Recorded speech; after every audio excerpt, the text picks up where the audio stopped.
We're looking at two criminal abortion deaths today that really turn common perceptions about criminal abortions on their head. This is Christina with the Sisyphean Journal, and today is January 22nd.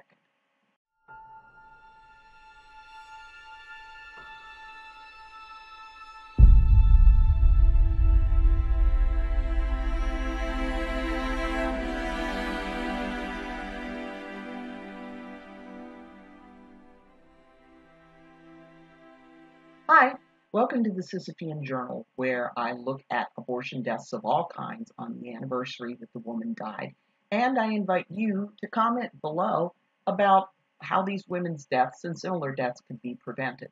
And I also invite you to let me know what you'd like to hear me talk about. Are there videos or articles you'd like me to respond to, or are there topics you'd like me to touch on?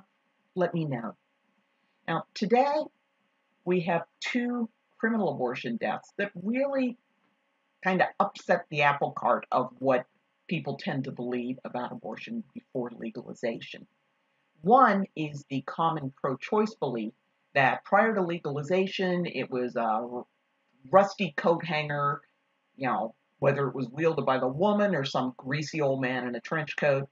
And the other is a sad belief that I used to have, that if a doctor or other abortionist killed a woman, he or she would go to the slammer and be locked away and not able to hurt anybody else.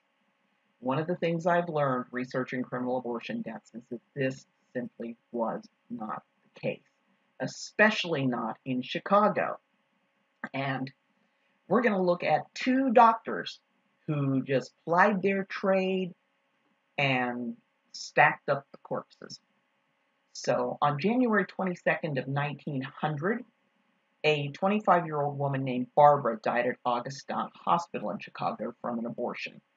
Dr. Paulina Bechtel was identified as being responsible. She was held by the coroner's jury and charged with murder by a grand jury. But the case was thrown out by a judge. Who knows why? Like, share, subscribe, hit that notification bell, get me monetized so I can go to Chicago, read the documents, and find out, was this corruption, or was the judge party to information that I don't know about? I get the feeling it may have something to do with corruption, though, because Bechtel had already been tried in 1895 for an abortion death, was implicated in another abortion death later in 1900, and managed to at least not kill anybody else that I know of until she was implicated in another death in 1911. So now we get to the cream of the crop of back alley butchery, as far as I know anyway, Dr. Louise Hagenow, aka Lucy Hagenow, aka Louisa Hagenow. Now, the death we're looking at today is a January 22nd, 1925 death of a 17-year-old homemaker in Chicago named Jean. Jean died at Montrose Hospital, and on January 31st, Hagenow was arrested. Now, she was a known abortionist. For some reason, she was cleared in Jean's death, although later when interviewed while she was in the pokey, Hagenow kind of indicated that she just slipped the cops a little money and they tend to look the other way. Hagenow was a serious piece of work. She first surfaced as Louisa Hagenow in San Francisco, and the first abortion death I found associated with her was in 1887, a young woman named Louise. Then in 1888, Abia and Annie, and then later in 1888, Emma. Now, the authorities in San Francisco kept prosecuting, even though they kept getting hung juries. They were dead set on getting this woman locked up off the streets where she couldn't kill anybody else. And evidently Hagenow got kind of tired of it, and she just went off to Chicago, which evidently was a much more congenial place for criminal abortionists that had a history of killing people. Now, she went from being Dr. Louisa Hagenow in San Francisco to being Dr. Louise Hagenow in Chicago. And she pretty quickly started racking up deaths. There was Minnie in 1891, Sophia and Emily in 1892, Hannah in 1896, and Marie in 1899. Hagenow went to prison, got out before she'd served her whole sentence, and just went on another rampage, killing a woman named Mary in 1905, Lola in 1906, and Annie in 1907.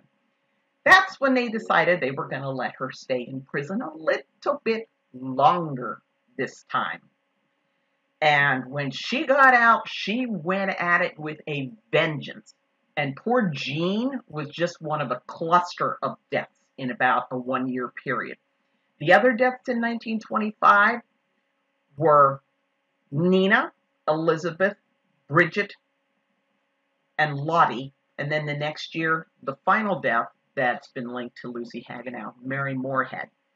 Now, Hagenow was convicted and sentenced to prison for Mary's death. She appealed. She won the right to a new trial, but she was already elderly, infirm, and half deaf. And the judge said something along the lines of that he didn't think she was long for this world. She'd better make peace with God. And he decided that it wasn't worth it to even try prosecuting her again. And as one reporter put it, she muttered something and shambled laboriously from the room. And she shambled from the news. She died a couple of years later and didn't seem to have taken any other women out on her own way to the grave. So comment below what you think of Doctors Bechtel and Hagenow, and whether the real difference was simply the legal status of abortion. What do you think?